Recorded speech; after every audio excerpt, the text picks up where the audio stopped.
Cette décision a provoqué des réactions larges de la part des différentes parties prenantes du sport et des médias, non seulement au niveau de la Liga, mais aussi sur la scène internationale, ce qui a poussé le président de la Fédération internationale de football, FIFA, à commenter cet incident de manière directe et ferme.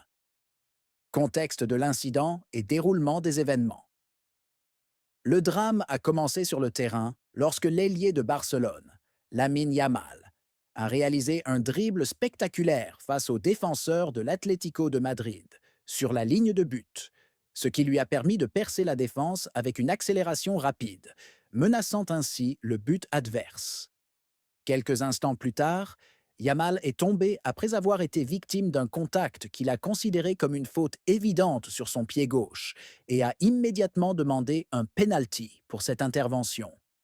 Cependant, l'arbitre, Hernandez, a décidé de ne pas accorder de penalty, une décision qui n'a pas été acceptée par les joueurs et les supporters qui ont exprimé leur mécontentement à travers les réseaux sociaux et les journaux sportifs. Réaction locale et internationale. Les réactions ne se sont pas limitées au terrain ou au couloir du club catalan, mais ont dépassé ces frontières pour inclure des déclarations et des analyses d'experts et de responsables dans le monde du football. Dans le milieu sportif, des questions ont été soulevées concernant la précision de l'application de la technologie vidéo dans de telles situations critiques. Certaines sources ont affirmé que les images télévisées étaient suffisantes pour montrer les irrégularités dans l'intervention sur le joueur de Barcelone.